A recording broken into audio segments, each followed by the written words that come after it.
La chronique juridique. Marie-Christine Persol. Marie-Christine, bonsoir. Bonsoir Thierry, bonsoir à tous. Alors, on voit derrière vous que la nuit est tombée.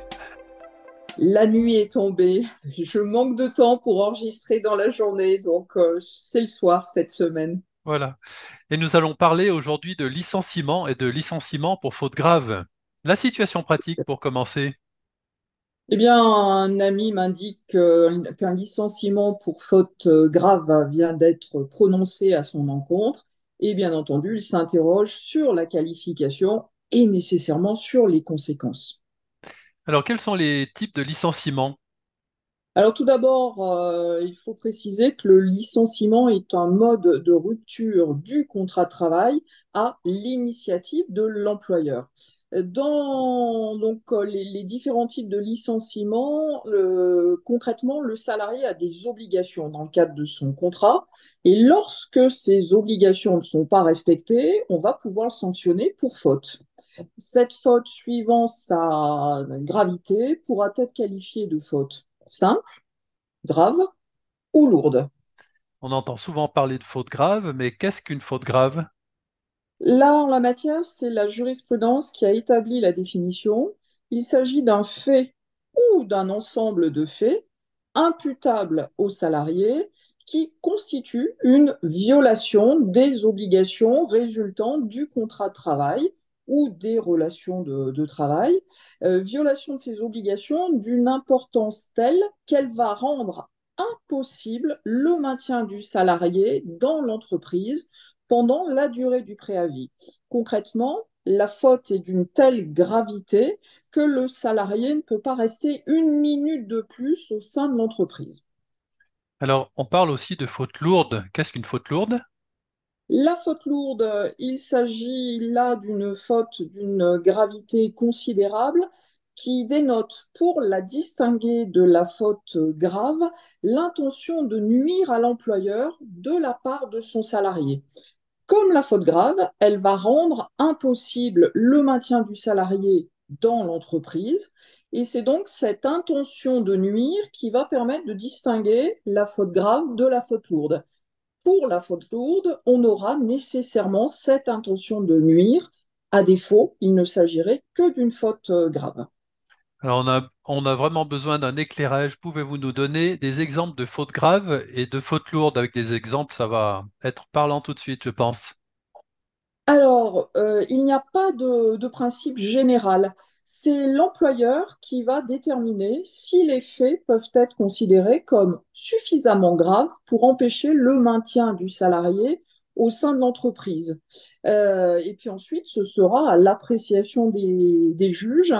Les menaces, les violences, la perte du permis de conduire pour conduite en état d'ivresse, même pour une infraction qui se serait déroulée en dehors des heures de travail, ou encore l'abandon de poste, l'utilisation des biens de l'entreprise à des fins personnelles. Je songe par exemple à ce salarié qui dispose d'un ordinateur connecté à Internet et qui passe sa journée sur des sites pour commander en ligne ou autre. Ouais, ou sur Donc, 42 TV pour regarder nos émissions.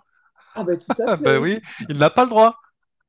Il n'a pas le droit. Dans ce contexte, on pourrait qualifier de faute grave. Bien entendu, il en est de même du vol de biens appartenant à l'entreprise. Mais dans tous ces cas, on va tenir compte du contexte et on va tenir compte de la personne du salarié. On ne va pas qualifier de la même manière un fait. Une faute pourrait être jugée grave vis-à-vis d'un salarié et être analysée comme une faute simple vis-à-vis d'un autre salarié. Alors, durant mes cours, je prends souvent cet exemple avec mes étudiants, imaginant la situation d'un salarié qui vient d'être recruté, qui subtilise un lacet, une paire de lacets dans les rayons et puis, même situation, mais cette fois, j'ai un salarié qui a 30 ans, 35 ans d'ancienneté, qui n'a jamais fait l'objet d'un quelconque avertissement, qui a toujours eu une conduite exemplaire. Eh bien, dans ce contexte, on va tenir compte du contexte de la personne du salarié. Et la faute pourrait être qualifiée de grave vis-à-vis de celui qui vient d'entrer et qui commence à subtiliser dès le premier jour quelque chose au sein de l'entreprise, et de faute toujours, mais de faute simple vis-à-vis d'un autre salarié qui a 30 ans ou 35 ans d'ancienneté, par exemple. C'est du cas par cas. C'est du Pouvez-vous cas nous, par cas. d'accord. Pouvez-vous nous donner maintenant des exemples de fautes lourdes? Alors, comme indiqué précédemment, c'est l'intention de nuire à l'employeur qui marque la différence entre la faute grave et la faute lourde. Faute lourde, il me faudra prouver cette intention de nuire de la part du salarié vis-à-vis de l'employeur. Ce sera par exemple la dégradation volontaire d'un outil de l'entreprise, d'un matériel de l'entreprise, du détournement de clientèle au profit d'un concurrent, de la révélation, de la divulgation d'informations secrètes ou confidentielles, de violences physiques ou de menaces de mort sur l'employeur. Oui, ça va Sur un jusque-là. salarié, sur un salarié, faute grave, vis-à-vis de l'employeur, menace de mort ou violence, faute lourde. On a bien cherché à nuire à l'employeur. Alors, on a bien compris les deux qualifications, mais quelles sont les conséquences de cette qualification ou faute grave ou faute lourde? Eh bien, le licenciement du salarié pour faute grave ou lourde va le priver d'effectuer son préavis, donc de l'indemnité afférente, et puis va également le priver d'indemnité de licenciement. Donc, il sera mis à la porte sans aucune indemnité de licenciement. Bon, eh ben voilà qui est clair. Merci Marie-Christine de tous ces éléments. Si vous avez une question de droit à poser à Marie-Christine, vous n'hésitez pas, contact@42tv.fr ou sur Messenger, ça arrive même plus vite parfois. Qu'avez-vous prévu, si vous avez déjà commencé à penser à quelque chose, Marie-Christine, pour la semaine prochaine? Alors, pour la semaine prochaine, on avait eu la question il y a déjà un certain temps, et puis j'avais laissé.